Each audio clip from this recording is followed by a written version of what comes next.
ప్రశ్న: ఈ క్రింద ఇవ్వబడిన పొలం యొక్క వైశాల్యమును కనుగొనుము. కొలతలన్నీ మీటర్లలో ఉన్నవి. జవాబు: ఈ ప్రశ్నలో పొలం యొక్క వైశాల్యం కనుక్కోమన్నారు. పటాన్ని చూసినట్లయితే ఈ పటంలో 3 త్రిభుజాలు 2 సమలంబ చతుర్భుజాలు ఉన్నాయి. అంటే పొలం యొక్క వైశాల్యం ఏమవుతుంది? 2 సమలంబ చతుర్భుజాల వైశాల్యము ప్లస్ 3 త్రిభుజాల వైశాల్యము అవుతుంది.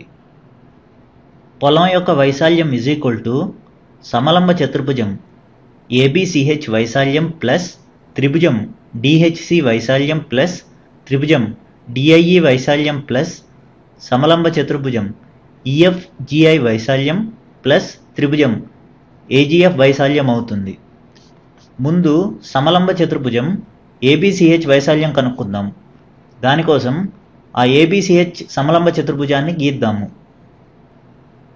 ఇది సమలంబ చతుర్భుజం ABCH. దీనిలో 40ని A అని అనుకుందాం, 30ని B అనుకుందాం, 80ని H అనుకుందాం. సమలంబ చతుర్భుజం యొక్క వైశాల్య సూత్రం ఏమవుతుంది అంటే ½ × H × A + B అవుతుంది. ఇప్పుడు ఈ విలువల్ని ఈ సూత్రంలో ప్రతిక్షేపిద్దాము. అంటే మనకు ఎలా వస్తుందంటే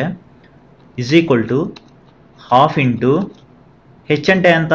80 ఇంటూ A అంటే 40 ప్లస్ B అంటే 30. 280లో 40 సార్లు పోతుంది. అంటే ఎంత వస్తుంది? 40 ఇంటూ 40 + 30 అంటే దాని విలువ 70 40 ఇంటూ 70 అంటే దాని విలువ 2800 మీటర్ స్క్వేర్ వచ్చింది.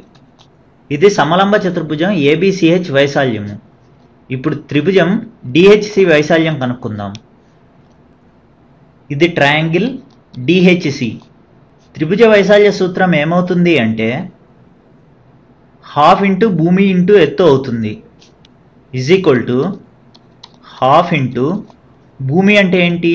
CH ఇంటూ ఎత్తు అంటే DH ½ CH అంటే దాని విలువ ఎంత? 40 ఇంటూ DH అంటే దాని విలువ 80. 280లో 40 సార్లు పోతుంది.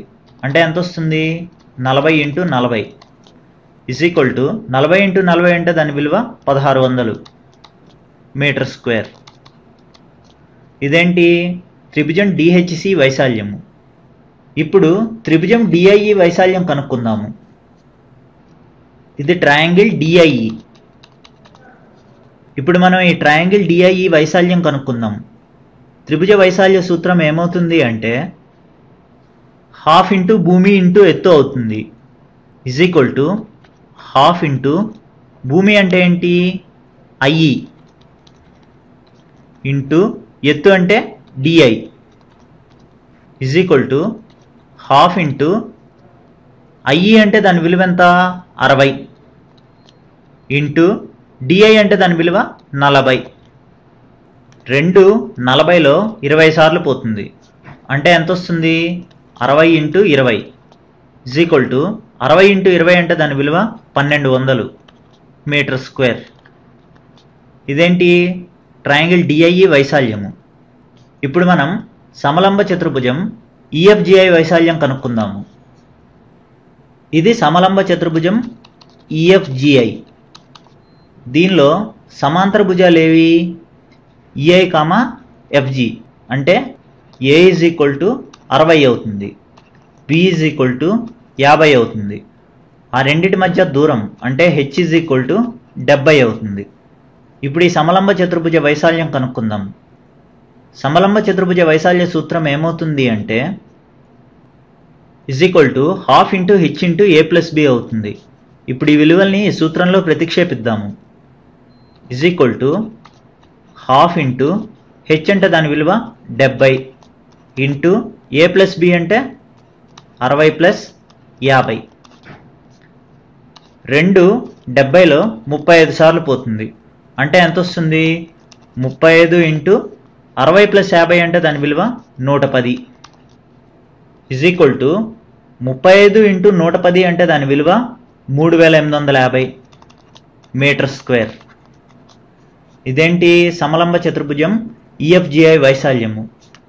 ఇప్పుడు త్రిభుజం ఏజీఎఫ్ వైశాల్యం కనుక్కుందాము. ఇది ట్రయాంగిల్ ఏజీఎఫ్. ఇప్పుడు దీన్ని వైశాల్యం కనుక్కుందాము. త్రిభుజ వైశాల్య సూత్రం ఏమవుతుంది అంటే ½ ఇంటూ భూమి ఇంటూ ఎత్తు అవుతుంది. ½ ఇంటూ భూమి అంటే ఎఫ్జీ ఇంటూ ఎత్తు అంటే ఏజీ